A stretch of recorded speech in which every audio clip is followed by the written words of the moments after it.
Rise, pledge of allegiance. I pledge allegiance to the flag of the United States of America and to the republic for which it stands, one nation, under God, indivisible, with liberty and justice for all.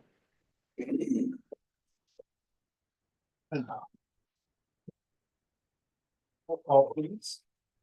Kushner, Here. Osborne, Here. Latari. Here. Jones. Here, Euler. Here. Approval of city council minutes. Motion to approve. Kushner, Yes. Osborne, Yes. Latari. Yes. Jones. yes, Euler.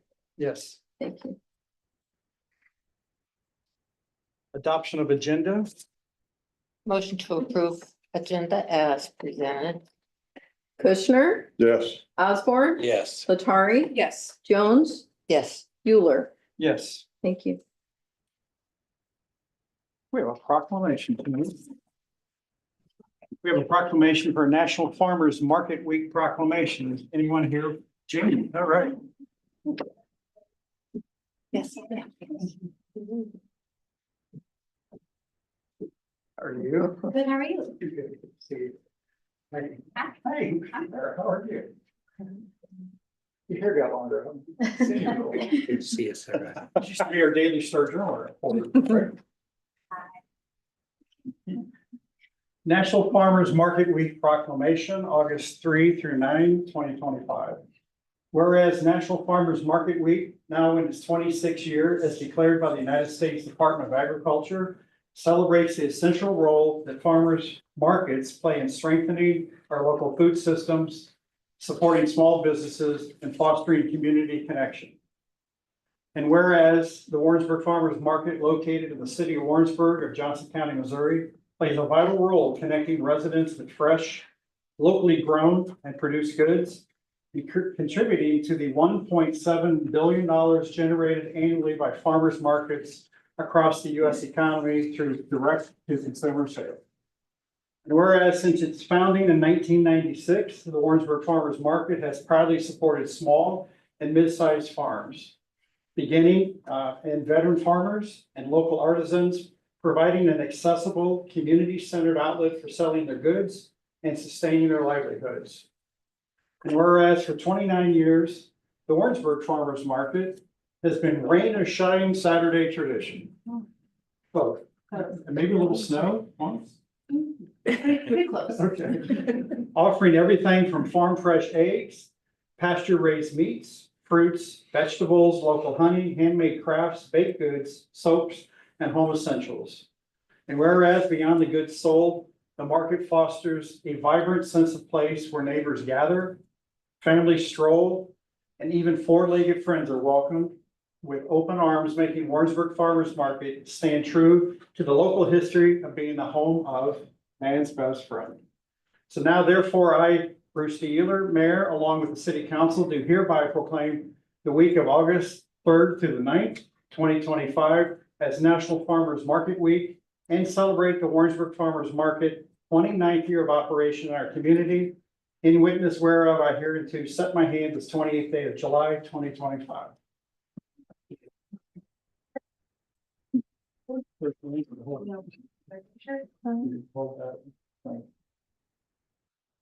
Thank you. See you on Saturday. Yeah, I'm in the dunk tank, I heard. That's right, Appreciate that. Mayor dunked.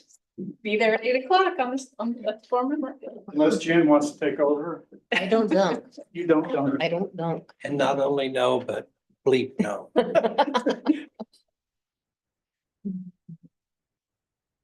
Presentation, item 6.1.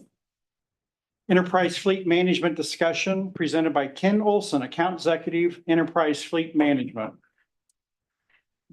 Ken's coming forward. I'll give you a little bit of an overview. In our retreat last week, we had an opportunity to discuss fleet management, and the approach to fleet management.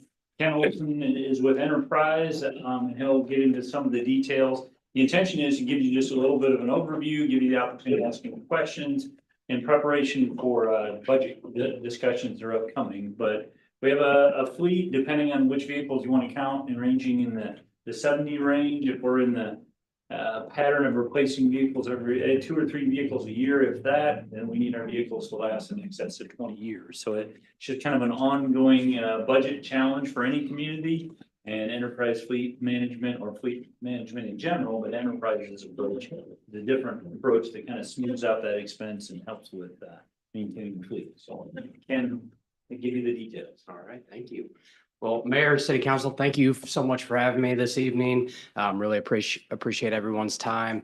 Before I dive in, I also wanted to thank Mike, Kristen, Jessica, and all of the staff that has been involved. I've met with all of the different department heads, and we spent a lot of time together, so just really appreciate their time. I don't know if Mike told you in the past, I've known him for a long time. We partnered out at when he was with the city of Salina, and with Kristen, I partnered with her at Pleasant Hill. So I've had a little bit of history there, I guess. But from an agenda standpoint tonight, I wanted to give a high level overview of who we are, a few of the core areas of our program. From there, dive into the vehicle and operational sides of the program, and then speak to the analytics that we put together as a team. Sir, I know Mike has given a little bit of an overview. If you have questions along the way, that's my primary goal, is to answer all the questions that you might have. There's a lot of information, so I'll try to speak as quickly as possible, but hit me with questions as we go from there. So high level overview, we are the same company as Enterprise Mobility. I saw pulling into town, and I've seen that before, that we do have a rental facility in town. We also have a truck rental company, our exotics, our car sales, and all of the a couple million vehicles out there, and all the different tools and resources that we have. That's essentially what we leverage on the fleet management side, and we work with entities that have small to medium sized fleets and help them to save money and operate more efficiently and effectively. From a role structure standpoint, my position is really just getting the partnerships established. So analyzing what you all are doing today, figuring out what pieces of the program would be a good fit, designing and customizing the vehicle strategy along with the team. I do a lot of these, typically about once a week. I'm in a council meeting or a commissioner meeting at this point, and working with your attorneys and contracts, and essentially getting the partnership established. I'm out of the Kansas City office. I cover about half the state of Missouri and the whole state of Kansas. As soon as the partnership goes live, we have local client strategy managers that would take over for me. That person would come out typically about 3 or 4 times per year. One of the meetings will look back at the last budget year. What did we do financially, operationally? What could we have done better? Typically a good time to bring that data back to you all from a council perspective, kind of a high level overview of the last year. From there, the second, third, fourth meetings are really designed around your budget year and your budget preparation and the plannings, so that we can order the vehicles at the right time and have the vehicles come in and out of the fleet at the right time. So all that being said, the core piece there is that we are here for a partnership and a relationship, and we've got some examples of other entities, but from that perspective, we want to be here. We want to be in person. We're actually headquartered here out of St. Louis, our national headquarters. So we are very local from that perspective. But again, the relationship piece is really what we are looking for. From a flexibility standpoint, every entity partners with us a little bit different, both on the operational side with what pieces of the program they're leveraging, as well as how we implement the program over the years. So to give you a couple examples of this, we do partner with the state of Missouri, City of Independence, Salina, as I mentioned, Grandview, Parkville, Liberty, Missouri, just a few different entities that only use us for the vehicle side. So purchasing the vehicles, getting them upfitted, funding of some sort, and then resale. A few others, Harrisonville, Pleasant Hill, Raymore, Lake of the Ozarks, Camdenton. These few entities, they use us for that vehicle side, but they also use us for maintenance, for fuel. Some use our telematics, our insurance. So all of those different components, we do have the state of Missouri contract for fleet management award, as well as the Sourcewell purchasing cooperative award. So you're able to piggyback off all those different pieces, and we can really customize it around your entity and your needs, even down to the department level. Sometimes maybe Public Works is keeping their maintenance in-house, and then police is outsourcing their maintenance, for example. So just extremely flexible. It certainly can change over the years as the entity changes, but a lot of flexibility on the operational side. Same goes for the vehicle strategy. As I mentioned, a couple different entities, Jackson County, Missouri, we flipped pretty much their whole fleet out day one, right out of the gate. With Salina, we did a 3-year implementation.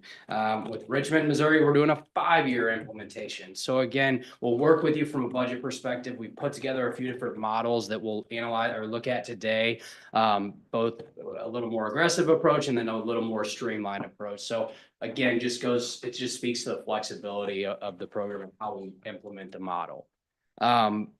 Just to dive in, well, before I dive in a little bit deeper, typically the biggest area of opportunity in the government space is reducing the budget, doing more with less, and then getting in and out of the vehicles at the right time. Right now, essentially, as Mike mentioned, you're basically paying cash and running the vehicles till they are effectively dead.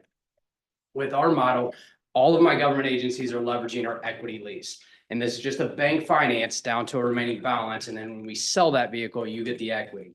We did this at Salina. I always use the example, I do the unified government up in Kansas City. A lot of our entities over the past few years with their public works trucks or administration SUVs, we've rotated their vehicles out at 12 months, okay? And the reason this works is because we get such strong government buying power and our relationships with the manufacturers. You have fairly low mileage patterns. You guys are putting about 7,000 miles on average. Of course, some of the police vehicles are higher, but 7,000 on average. And then we sell vehicles better than anyone on the back end. So in many cases, we would get a $40,000 pickup. We would fund it over the 1 year to $30,000 remaining balance. And then I was selling it for more than $40,000. So they would implement an equipment reserve fund and we would take the equity, we would fill that pot, run it for a year, and then we would sell that vehicle and replenish that fund and offset the cost of the future vehicles. So in some cases, there was a $0 budget. I'm not telling you to do that. We want to have the budget still. But from that perspective, the philosophy remains the same. Our goal is to help you operate at the lowest cost of ownership and leverage that equity to get in and out of the vehicles at the right time. And from a big picture standpoint, reduce the budget, the fleet in a healthier, safer, more effective position. A lot of detail there. Any questions on what I've covered so far? How would you do the maintenance locally? Absolutely. So we have 3 different ways that we can manage your maintenance. Number one, you can keep us out of it completely. Right now you have 1 mechanic. From my understanding, there's a lot of other things that person is doing. So our maintenance programs might work. That's something the team and you all have to decide. We have local, I don't know the exact shops off the top of my head. I can't remember if we discussed that or not. But we have local vendors. And if there's a vendor that you guys prefer that's not on our program, we can get them on our program. So option A is keep us out of it completely, do exactly as you're doing today. All warranty work would be passed through. Option B would be for the existing fleet. So all 72 vehicles in operation, or maybe more, but 72 ballpark. We can put this on our maintenance management program day one right out of the gate. So everybody is operating the same. I'm the driver. I go to the local shop, dealership, Firestone, whatever it be, whoever the team's using for any outsourced maintenance now. I give them my maintenance card or the mobile app. That shop works with our ASC certified technicians. We'll make sure it's the right maintenance, right interval. We have negotiated pricing. Then we pay the bill wherever they go, okay? That department gets 1 monthly consolidated bill, but then all of that data flows through to our tools and our system so they can go in and see every single transaction. But your client strategy manager will also get all of that data. So as we're coming out on those quarterly reviews, now we're leveraging your hard data from a maintenance perspective to help you make good decisions. So basically through leveraging our ASC technicians and that managed process, there's typically a 9 to 10% savings opportunity versus a non-managed outsourced program. But at the end of the day, the data and the analytics is selfishly what we want so that we can help you guys make good decisions. That program is $6 per month per vehicle. We can put it on every pursuit vehicle. We can put it on every vehicle in the fleet day one, so everybody's operating the same. As the new vehicles arrive, we have a full maintenance program that we can fix your costs. It's fixed, it's budgeted for the duration of the term. It's based around that specific vehicle. I do leverage that in the analytics that we put together. But you might have a 12-month term with a small SUV, and then you might have an F550 that we're running 10,000 miles a year for 5 years or whatever it be. So every vehicle is going to look different, but really keep us out of it. Pay as you go, fixed and budgeted are the 3 options that we offer. We do not offer fixed and budgeted for a full out pursuit rated vehicle, but everything else we do. Okay, thank you. I have a couple of questions. The fuel, what kind of deal do you give that? Is it market price or Yeah. slightly less or So what? we would leverage the local vendors and the local stations for that. Right now, you guys are using MFA and some bulk fueling, so you can absolutely keep us out of the fuel business if it makes sense. We briefly discussed the WEX fuel program that we offer. Tax exempts, there's no monthly cost, no upfront cost for the card. There's 5 cents per gallon discount at Phillips Conoco locations. The cards are universal, so they can go to any station. Again, it all comes back to the data for us. When I fill up at Casey's on the way out, I'll put in my odometer, I'll put in my PIN code. What that data flows into our system. So not only do I know your maintenance data, but now I know your fuel data. So I'm not telling you there's a huge savings whatsoever by using ours. The fuel savings is going to come from implementing more fuel efficient vehicles and getting newer, better vehicles from that perspective. But we do have a program. That program speaks to the maintenance program, telematics devices. They all three speak together from a system standpoint. The more data that we have, the better the recommendations. Okay. My other question, what if a vehicle's recalled? How do you handle that? Yeah, so on our website, we're gonna push notifications to you. Our team will be in contact with you and we will let you know that all is gonna operate through the dealership, one of the dealerships, the manufacturer. But from that standpoint, we're gonna assist. We also have a rental company. We have a state contract for the rental program as well. So if you need an interim vehicle, we'll help assist with that and get that vehicle to you. We have a location here in town, which is helpful. We also have a truck rental company.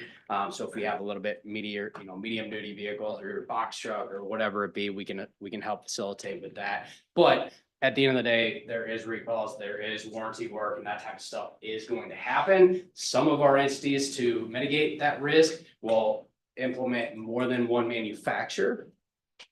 So I saw a couple police vehicles out front. You got Ford, you got the Dodge Durango, you got, Tahoes. If we are worried, mainly in the pursuit space is where it really is more variable, we can implement multiple different vehicles. There's other reasons I don't recommend that, but there's a lot of conversations to be had around that, and we're gonna work together to figure out what's right. Okay, thank you. Yes, sir. Dive, any other questions before I dive into the vehicle side? I'll hold my questions because you may be answering them, so I'll wait. Okay, all right. Over the vehicle side, so from an acquisition perspective, essentially any way that you can imagine purchasing a vehicle, we have a solution for it. We have the largest used inventory in the country.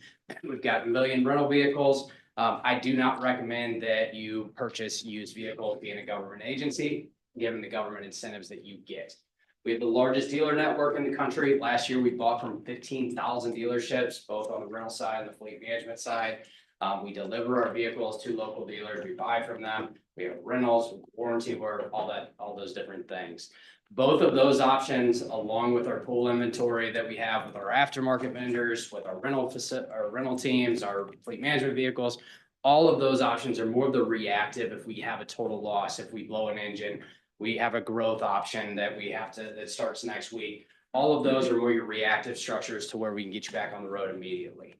95% of our government vehicles are ordered direct from the factory. We sit down, as we already have. If you saw that spreadsheet, we went through every single vehicle, essentially, not every vehicle, but a majority of the vehicles, over 40 vehicles. And we figured out options, features. We spec these vehicles together. We figured out the aftermarket equipment, and then we would recommend you order those vehicles direct from the factory. We're just got started in the 26 model year, so perfect from a timing perspective. We order those vehicles. We figure out, okay, pursuit vehicles, we're going to get a pursuit outfit, public works, parks, we're going to get Knapheide or American equipment or whatever it be from that equipment style. We drop ship that vehicle to the aftermarket vendor. Then we get that vehicle delivered to you ready to go. You do not start paying until that vehicle delivers and is ready to rock. So if I order that vehicle today and it takes 5-6 months between the upfit, the order process, delivery, you don't start paying for 5 to 6 months for that specific vehicle.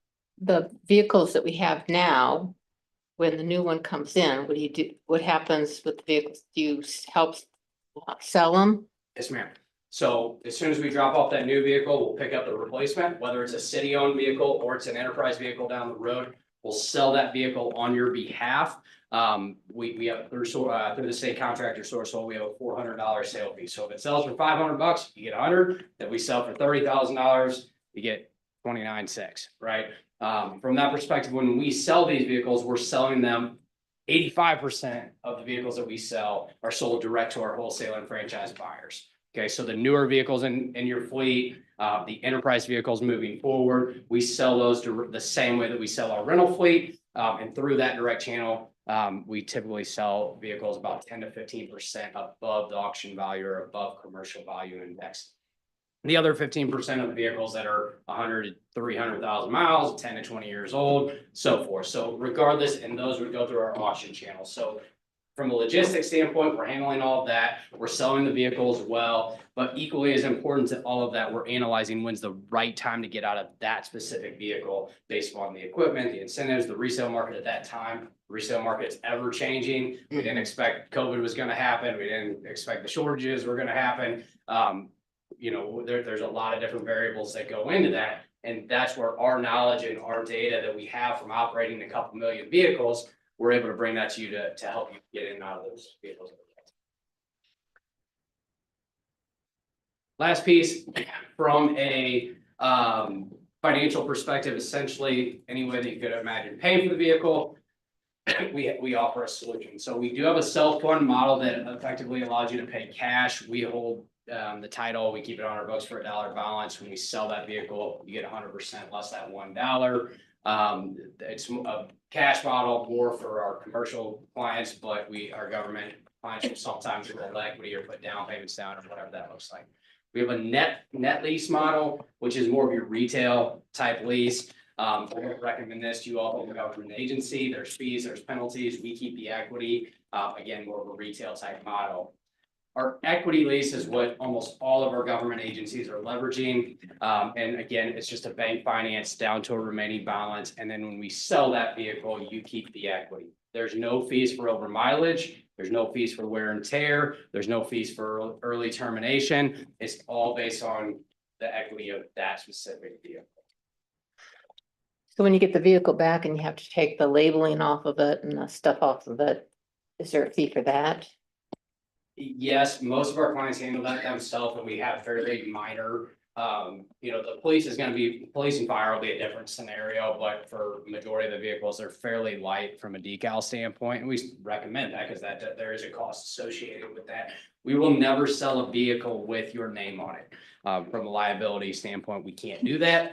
So from that perspective, there is a fee, but it's fairly minimal. I'll give you an example. Unified Government, they let us take all their decals off because it's cheaper than their staff to do so. So it's a fairly minimal fee, but you're spot on. Same with equipment, right? If we sell that vehicle with the equipment and it brings more value, great. If it brings equivalent and we can transfer that equipment, we're going to do that. Almost always in the police space and fire space, we're transferring equipment. And we'll even make the recommendation to get out of the vehicle early, potentially, to capture the same model from a manufacturer standpoint so that we can transfer that equipment to vehicle to save money. Yeah, our experience in Salina is we weren't turning vehicles fast enough that we deliberately downsized the city logos, put it on the bumper, and put the vehicle number on it rather than having prominently. And as he mentioned, police continued to have a logo like you might expect, but those other vehicles were turning over so quickly, we downsized the logo. Absolutely.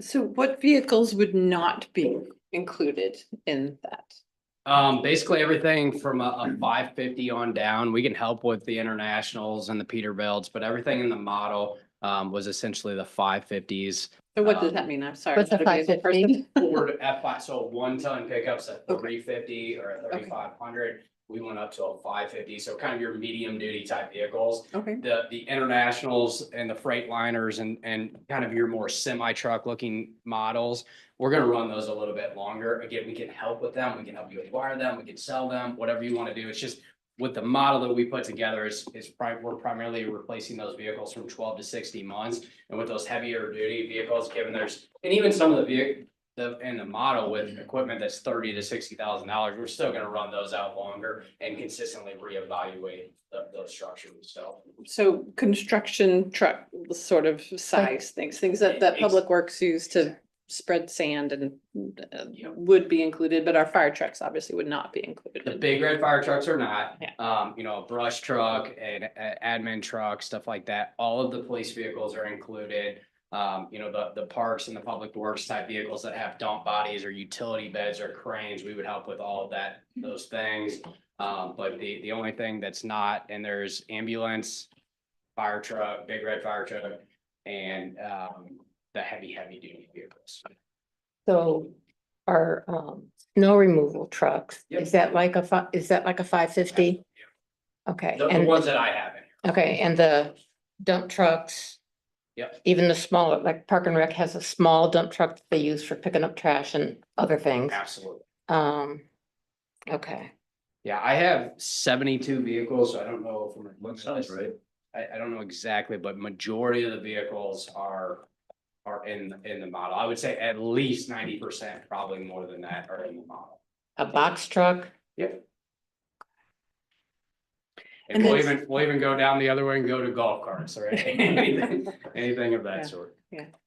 So I would tell you, when we looked at it in Salina, I was incredibly skeptical. It almost sounded too good to be true. I found it hard to believe fuel economy was gonna be noticeable. And I questioned vehicle maintenance. On the vehicle maintenance side, we weren't even changing tires. We were changing oil and then selling the vehicle. The downsides, that to call your attention to them are, if you're really gonna do it right, we need to make more of a financial commitment on an ongoing basis rather than catch as catch can and kind of just buy time on vehicles. But everything that Ken described in terms of finding the vehicle, speccing the vehicle, ordering it, taking delivery, all those time consumers for our staff, smooth out. It's an odd thing to say as a downside, but the fleet gets so new that insurance cost goes up a little bit because you're insuring newer vehicles. And then you are in a lease, so you're either you're committing to have this recurring budgeting replacement cycle, or if you ever want to get out of it for whatever reason, you have to ride out those leases or cash out those leases. At that point, you find yourself kind of back where we are now, just driving vehicles for as long as they'll last and then trying to find a way to replace them. And they would have our plates on them, our license plates. Yes, we would, being in Missouri, we would do title only. Kansas is a little different. We're able to manage the title and the license process a little bit different, but in the state of Missouri, we would do title only. And then you would do the exact same thing as what you're doing today. So there is upfront cost to kind of get things started. Ken models out our vehicles, what he thinks they're worth to sell them and to replace them with lease vehicles. When you kind of get the whole fleet rolled over, that's when you're really taking advantage of the government discounts. And the other thing that struck me is a bit of a surprise, I guess, is sometimes they're gonna recommend this vehicle sells better. It may be a crew cab. It may be more features than just the plain Jane basic model, because you're gonna get your money back and then some later. Absolutely. Yeah. And do you typically you don't start the whole 72? So- You would start with like a department and then so many months down the road, you do another, I mean, how would you bring in, I suppose you could bring in 72 all at one time, but Yeah. so there would be a process over time. There would, and the initial model that we put together, I'll just walk you through kind of all the numbers. We started with 66, I added some parts vehicles, so I got to 72 in the budget model, so that spreadsheet that you saw. But the actual PowerPoint that we put together, which is kind of the financial, and We honestly. haven't seen a spreadsheet. Yeah, it came in It's in the- today. It's actually So it's into- attached it to was the just attachment attached. packet Today. Which Today. one? And there's a lot of numbers on the spreadsheet. There's a whole lot of tabs. There's a lot of details. So I'll just give you kind of the high level. Spreadsheet Okay, might I even saw be that. Farther down. Yeah. Mhm. I didn't know what it was. So from a big picture standpoint, The 66 vehicles that we put into the PowerPoint that are the financial model, and again, these numbers are not exact. This is proof of concept, philosophy, kind of big picture. You had 66 vehicles in there. The average age today is 9 years of age. Okay, that's the average. The average annual mileage is at 7,000. You had 23 vehicles that are over 10 years of age, 4 that were over 20 years of age, 12 that were at 9 years. There were a lot of peaks, a lot of valleys. This year we bought 12. This year we didn't buy any. So from that perspective, just kind of an overview. In your question, the model that we put together showed for year one, 31 vehicle replacements is what we would recommend. 31, 5-year 2, 7-year 3, 3-year 4, and then 19. Now, some of those we made the recommendation to actually get a little more aggressive because some of those were pursuit vehicles and the categories kind of changed. So some of those 19 we kind of pulled up to a little bit earlier replacement schedule. But from a big picture standpoint, we can get less aggressive, we can get more aggressive, whatever that looks like. But through that strategy, we went from a 14-year cycle pattern to a 5-year cycle pattern. Mike will tell you that we will absolutely replace some of those vehicles that we're recommending you hold for 5 years before 5 years. Okay, so that we can capitalize on that vehicle earlier. But worst case scenario, 14 to 5-year cycle pattern. The 10-year savings opportunity based upon that big picture model was $401,000. What that's taking into consideration is what you're doing today for purchasing the few vehicles a year, the aftermarket equipment, getting a little out of the resale when we sell those vehicles, our maintenance being higher, our fuel being higher. And then if we implement this strategy, we're showing, okay, based upon our capital budget, the equipment, the equity coming back from the sale of the client-owned vehicles, the equity coming back from the enterprise vehicles, and our operational expenses with maintenance and fuel going down, what does that look like year after year for 10 years? Again, 10 years from now, I assure you, we'll look back and the model will have changed because prices go up, all those different things. But like for like, in today's dollars, all things equal, worst case scenario, we showed a $401,000 savings opportunity. Okay. Even if that number said 0 and we went, or cost a little bit, but we went from a 14-year cycle to a 5-year cycle, there's a lot of efficiencies, safety, all those image, morale, retention, recruiting, all those different things that come with that type of a process. From there, I met with all of the department heads. We sat down, we spec'd all the vehicles out, as I mentioned. That's where that spreadsheet came in. So the first tab on that spreadsheet, we built kind of a blueprint, an overview of, okay, if we replace this specific vehicle, what would we need? What type of equipment? That's where we made some of those recommendations from a model standpoint.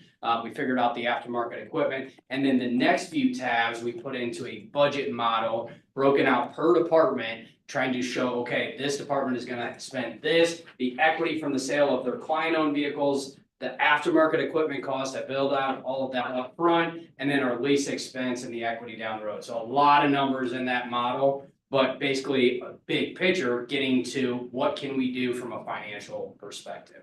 Okay, so I built that model with 30 vehicles is the last tab, getting us to a $260,000 annual budget after we take into consider all the variables for the first year. From my understanding, we have $360,000 in the budget. So that would give us a surplus, if you will, of $100,000 and give us a little bit of flexibility. That's with 30 vehicles that we selected as a option. We put together another model that was 40 vehicles, and there's $570,000 year one, which is more than our current budget, to Mike's point. There is some equipment costs and all that. But then once you average those out with the entire fleet, and once we calculate the equity that starts coming back, if we're looking at it from a big picture standpoint, and we're capitalizing on the equity, reducing the operational bucket, that's where it starts to even out, and that's where that savings opportunity comes into play. And to Ken's point, in my mind, we're making a long-term commitment. Right now, we might budget $250,000 this year, we might budget 0 the year after that. This would make a commitment out of the CIP fund. In fact, we might need to take some of that CIP reserve and say, we're gonna create a standalone fund that then bridges the ebbs and flows from a year-to-year basis. When we get that implemented, our fleet gets healthier, our process gets easier, our budget gets smoother, and then we can start taking advantage of the government pricing and resell them on the market. The reason I've got Ken here today is that's a whole approach and a philosophy that I wanted to run by you before just showing up with a budget and saying this was baked in. Yes, sir. I'm assuming this will all but eliminate waiting, and sometimes we've been waited months and months and months for vehicles, up to a year or better. Yep. Or like the PD one time had to search and went out to central Kansas and bought two. Yeah, so I know exactly who you're speaking to. I do business with them on a very regular basis, and we have those pool type vehicles available as well. I always explain it like this: the first year is gonna be kind of the biggest heartburn as we're waiting for vehicles to come in, to your point. We're in a heck of a lot better position now than we were 3, 4, 5 years ago with all the stuff that went down. We're in a much better position, but at the same time, manufacturers aren't building the vehicles as fast as they used to for various different reasons. Mhm. That said, you're right though, because the first year, if we order 30 vehicles, 40 vehicles or whatever, there is a lead time for those units to Right. come in. Now, if we have any that break down immediately, we'll go out our pool vehicles, we'll go out and we have all the resources in the world to get those vehicles going. But I like to use the Saline example. We partnered pre-COVID and we bought 50, 100, 150 vehicles within a 3-year span. We had 150 vehicles on the road. So once COVID hit, nobody could get vehicles. It was very challenging. You had to wait a year in many scenarios. Mike's team had a brand new fleet of vehicles. So we were able to sell those for basically whatever we wanted to someone else with 10,000 miles on them because we had 150 vehicles that were brand new, right? So the point being is once we're off and rolling and you have 60, 70 brand new vehicles, even if we get in a scenario where it takes 6 months to come in or 9 months to come in or whatever it be, your team doesn't care as much because they've got a brand new fleet of vehicles ranging from 12 to 60 months instead of 10 to 20 years old, right? So I love the question because it's a real thing. And that's part of the value, and it gives us some control and flexibility to do what's right for you guys every single day. But believe it or not, one of the pushbacks that we received from staff and from citizens was, how can you be driving such a new fleet? And it wasn't that hard to explain, but when you explain, we're buying it at a government discount, we're driving it for a year, and we're selling it for as much or more than we paid for it to begin with. And enterprise is helping us take advantage of that, and it started to click. As you mentioned before, last week, we had some maintenance costs hit us on some of the older vehicles really cost us a lot of money. Yeah, I can't remember if Chief shared with me or with the group, but apparently we had people out of town that had vehicle breakdown. We had to tow our vehicles to the shop while we were traveling. And those are unpredictable Right. from a budget standpoint too. And that can happen with these vehicles as well. Sure. Especially on your side, especially. But on that vehicle, it has 100,000 miles on it. As a commander, running the Lake of the Ozarks. But I gotta have another detective. And the police is you do have the newest fleet of vehicles, and that's very common. And from a police standpoint, we've got a lot of flexibility. At the end of the day, we're still gonna make recommendations. Maybe we get out a little bit sooner, maybe we, have right size and right type of vehicles. And for example, the Tahoe this year is only gonna be open for maybe a month at the very most from a pursuit standpoint. So if they need any of those, just the different recommendations and the modeling equipment's a big thing in the police space. So from that perspective, us handling that process and you not paying until those deliver and managing and working together as a team to get that equipment at the right time, just some additional values that we bring. So the PD can see what you have and then you guys can decide which vehicle you think. We kind of worked together on some of the initial upbuild on it and spoke about what kind of fit us best. Mhm. So We've got every vehicle out there available. We have every aftermarket vendor. We work together as a team. We figure things out, and it's gonna change in the future, right? Hey, the Crown Vic's not here anymore, what, the Impala's not here anymore, things change, right? So from that perspective, we just want to be a teammate and bring in financial recommendations, and then we work together to figure out what works best operation. Last question is, and I know we're kind of ahead of the, putting the cart or the horse, but if we need to end this agreement, then what? How does that work? Every single time. The way I always explain it, I break down to a single vehicle basis. So, on the equity lease model, we have one vehicle, 36-month term. We're 12 months in, you don't like me anymore, you want to get out of the partnership, whatever it be.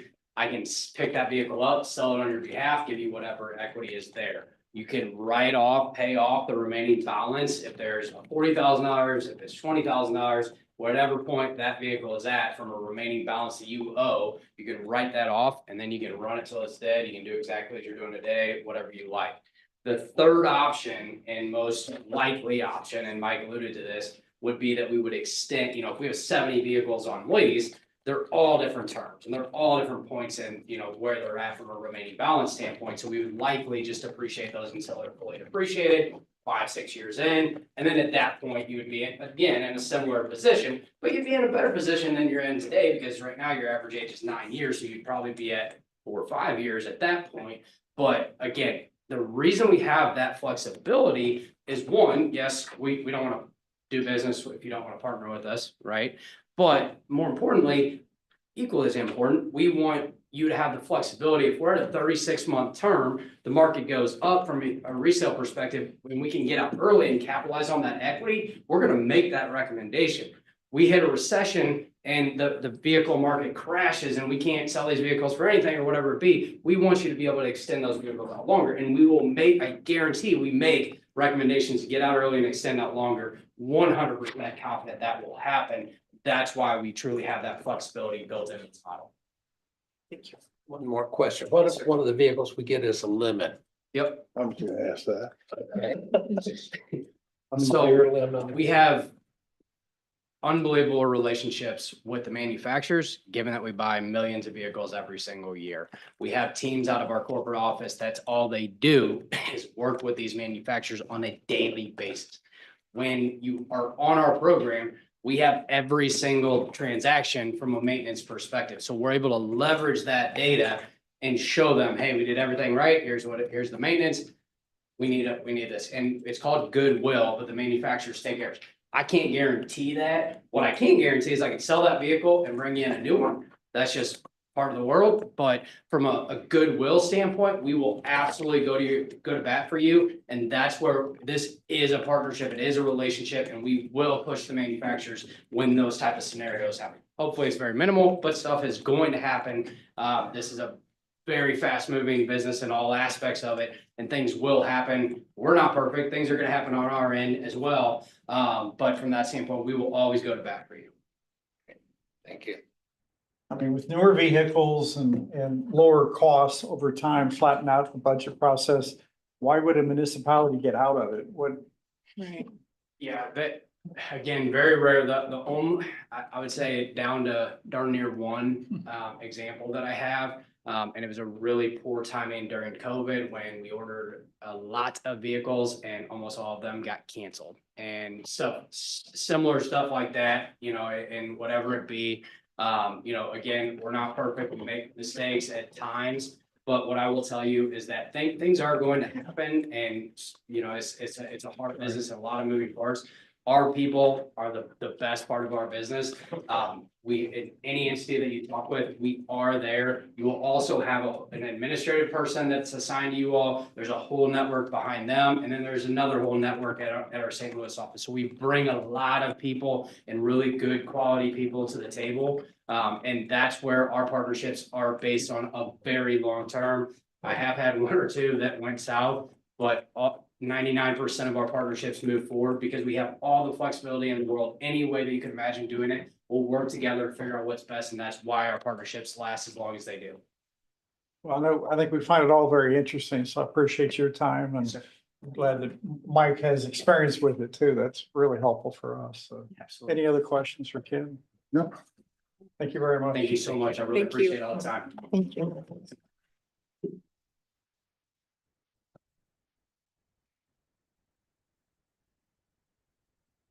Item 7.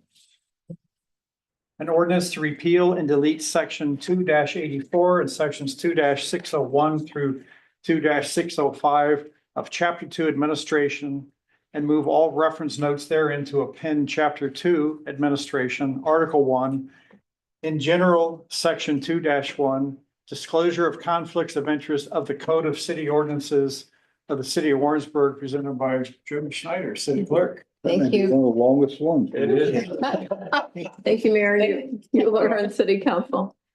I bring this before you this evening. It was actually doing research for another project. It really became apparent to me that we over the course of time had been codifying these, in particular, these ethics ordinances are readopted every 2 years. And so you can imagine that since the ethics laws were in place in 1991, that we've every 2 years since then, we've readopted the same conflict of interest ordinance and disclosure policy for the city to make it all combined and going from 3 different places in the city code down to 1, which it should be. We present this ordinance to you to make that happen. I worked with City Attorney Summer and also the codifier Muni Code to make sure the language was correct and they would understand exactly what we wanted to accomplish. And I'm here to answer any questions if you have any questions on it. Appreciate you finding that. I mean, Yeah. things changing since 1991. Right, lots of change. Yeah, absolutely. Motion to move to second reading by title. Thank you. Kushner, Yes. Osborne. Yes. Latari. Yes. Jones. Yes. Euler. Yes. An ordinance to repeal and delete section 2-84 and sections 2-601 through 2-605 of chapter 2 administration and move all reference notes therein to append chapter 2 administration, article 1 in general, section 2-1 disclosure of conflicts of interest of the Code of City Ordinances of the City of Warrensburg. This is for adoption or rejection. Kushner, Yes. Osborne, Yes. Latari, Yes. Jones. Yes. Euler. Yes. Thank you. Other business 8.1, a resolution of the City Council of the City of Warrensburg to enter into a memorandum of understanding, MOU, with the 509th Security Forces Squadron, Whiteman Air Force Base, presented by Chief Munsterman. Good evening, Mayor, Council. Before you is a resolution to enter into this MOU with the 509 Security Forces, Whiteman. With the drone situation going on across the country, this was brought to us approximately 2 or 3 months ago. Been working with council back and forth on it and back and forth with Whiteman. Bringing it forward to you just to shore up our relationships with Whiteman and using the MOU to support our mission to assist them. And then we'd be working through we'd be working through the Johnson County Sheriff's Office if we got called as a support for them, and that's what this is about. Recommend that we move forward with the MOU. Sounds good. Any questions from the chief? Move to pass said resolution as presented. Kushner, Yes. Osborne, Yes. Latari, Yes. Jones. Yes. Euler. Yes. Thank you. Item 9.1, mayoral appointments. Motion to approve mayoral recommendation, appoint Amanda Brewer as a member of the Diversity and Inclusion Commission for a 3-year term through July 2028.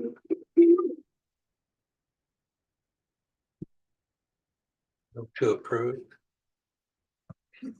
Kushner, Yes. Osborne, Yes. Latari, Yes. Jones. Yes. Euler. Yes.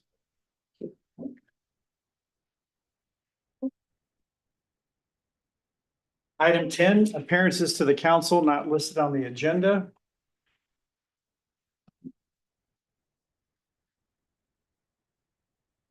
Thank you. And I'll just ask Larry, Steve, John, any one of you plan on? No, okay. Because it was blank, so I just want to make sure. Thanks.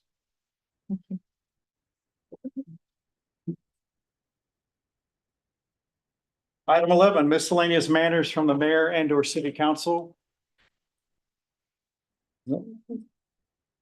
City staff updates, city manager report. Well, we spent 2 full days together last week, so I don't have a whole lot. You should have seen some vehicles out front, kind of doing a show and tell. I won't steal the department head's thunder, but some of those we've been waiting on for quite a while and just wanted to give them an opportunity to show them to you, give you an opportunity to take a look at them. And then obviously budget is right around the corner, so that's kind of dominating our thoughts at the moment. City staff update, administrative services department. So Kristen also spent the last 2 days, 2 days with you last week, and she's on vacation this week, so nothing to report there. Good for her. Deservedly so. Yep. Item 12.3, city staff update, city clerk. I have nothing to report tonight. Item 12.4, city staff update, community development. Man, going through this good. Chief. City staff update, fire department. City staff update, Parks and Recreation Department, Chris. Chris broke it. Sorry to break the chain. Well, good evening, Mayor and Council. This is gonna be an update on Lions Lake and regarding the fish process. The lake is being drained. Personally, I made contact with Missouri Conservation, MDC, several months ago, requesting their assistance in the Lions Lake project. As we had the potential, at that time, was potential before being approved to drain the lake. So this request was accepted by the MDC. In working with the MDC this past week, the fisheries biologist specifically, they reported that they no longer transfer fish to fisheries or any other location by the Department of Conservation. In the past, the process has been shocking the fish, collecting them and taking them and transfer that is no longer provided by them. The reason is they sell their fish. They also transfer their fish to other fisheries. They stock fish. And it's very important to them to have their own fish, and they take it from no other place in the state. So the current process to use is called emergency fish salvage order. This process has been requested by us as a potential solution for gathering the fish at Lions Lake.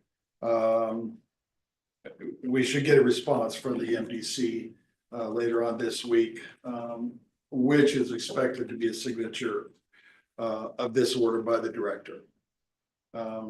So you're aware of the process in this order that would be signed by the director of the NBC NDC. It reads as follows: as allowed by Rule 3C SR 10 to prevent or minimize waste of fish, I approve their temporary suspension of fishing methods restricted, create limits and seasons for Lions Lake, City of Warrensburg, to allow the following methods to take species of fish during hours when the lake is open and public fishing. And the different things can be used is a gig at ladle, spearing, bow, snagging, regular fishing, of course, grabbing, dip nets, throw nets, seed, and by hand. And the emergency salvation action allows for the utilization of the existing fish community prior to the lake being drained. That's the positive side. Fishing methods restricted and fish length daily possession limits will be suspended starting August 1 through Sunday, August 31st. So the whole month of August as the lake continues to go down. So as soon as this is signed, hopefully it's going to be by the end of this week. As I'm told by NBC, it's going to be posted on our website, social media, so people will know. That's what I have so far. I wanted to see if there's any questions you may have. Would you put signs, you've got signs now talking about how it's being, the lake is being drained, would you put signs out there telling people no limits? Yes. Go ahead and throw your nets out, and it just kind of would be like a free for all. You can go doodling, Jan, if you want. Be careful. Well, I don't know. My intention would be from the information that I get is to post exactly what the department gives to me. And so everybody knows exactly what's there. They may have other issues that are listed that I don't completely have right now, but as soon as that's sent, it will come to the city of Warrensburg. I will help to post that, of course, working with Phil and our social media to make sure that all that information is out there. But I just want you to be aware of that process and see if there's any questions.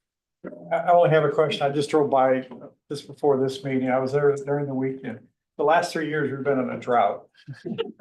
So that lake the other day was down about 10 inches or something, and it's right back to where it was. It certainly is. Yes. Everybody's seen it, right? Yeah. Can the valve be open more, or do we? No, Yes, I will continue to open the valve, Okay, but we're wanting to do it slowly. I understand, I And understand. Yeah. So, and once we get this portion, 100%, then yes, we will. It's just ironic that when It we is. want it to go down. It won't. filled right back up. Yeah, there's a lot of water coming off of Lake Sena out of the college right now. I can see that, but. Do we Well, know? right now, for us to get that, the information that we got, the process, we can go through, and the education that we can do, it's good right now that it's taking its time. So we can get that all in place. Do we know if there's any invasive species in the lake? They have basically said that they will provide information within what they send me on that in regards to if there's any endangered or anything else that has to be listed, but they have not told me specifically of anything of that kind, but that they will post all the information that they have from the biology and fisheries department. Thank you. Any questions? Chris? Thanks, Chris. Thank you. City staff, 12.7, city staff update, police department. Just a couple things. We did hire another individual. He's in the police academy. He started today, so that'll be 2 towards our 8, so we'll be down 6 at that Down point. So 6. we are chipping away slowly but surely, but they won't be done until January. So we'll see where that goes. It is not an animal control truck.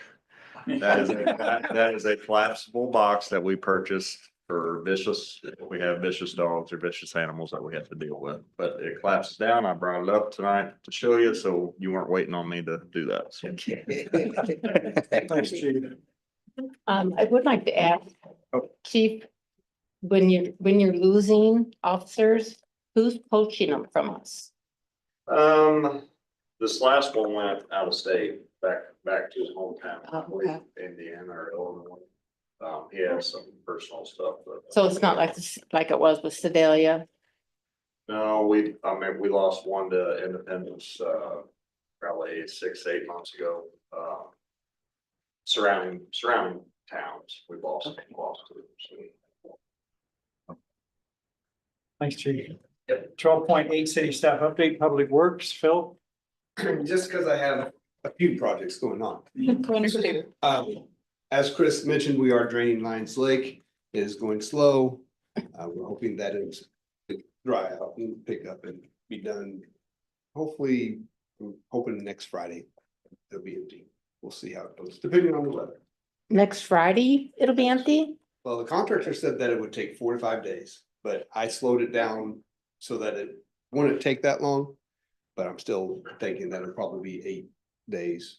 So. Without pumping it in Without addition? pumping it, but just the draining of it. This We had moved down 10 inches, like someone said earlier, Oh. but then we had 3 inches of rain and then all filling. Over the road? So, Yeah. So Friday of this week, no, next of next week, Right. Friday of next week. Okay. Okay, Friday next like week. 10 days. 10 days. 2 days from now. Gotcha. Okay. The plant expansion is going well. We actually we had a pool on Friday. It was a nice ground pool that they had to pump out because of all the extra rain. Oh, But geez. there is out at the east plant, a basin SBR is being dug out and dirt is moving. So it's good to see things are going well there. McGuire Street, didn't know if anybody noticed the oak trees down. Which tree? Yeah, there was an oak tree on Oak Street. Yeah. The pictures of it, If you can see them, it was rotted out. It is very good that it came down. It was a liability waiting to happen. So Yeah, we worked mightily to figure out whether it had to go, or whether there was an alternative.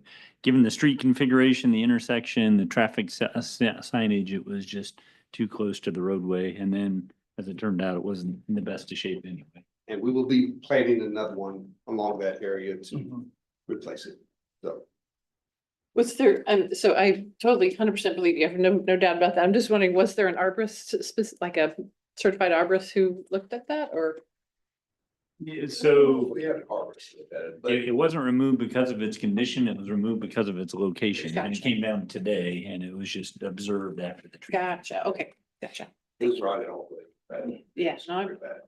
I do not doubt it. They all have a life cycle. They do. They gotta come down some point. Concrete work is going on. There's lots of contractors out there still, water, gas, water's getting closer to being done.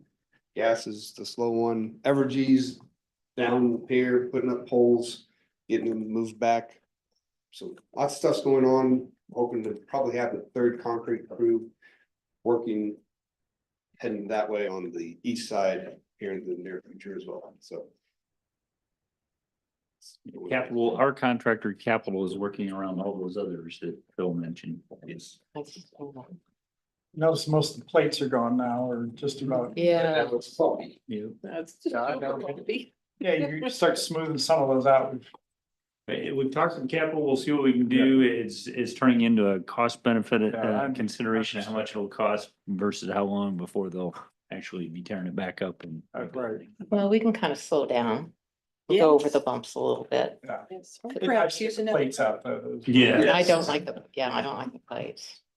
Any other question? Any questions for Phil? Thank you guys. Thank you. Who's the last one on here? City staff update, And that's, oh, must be who? Marcia. additional. Oh, wow. No way.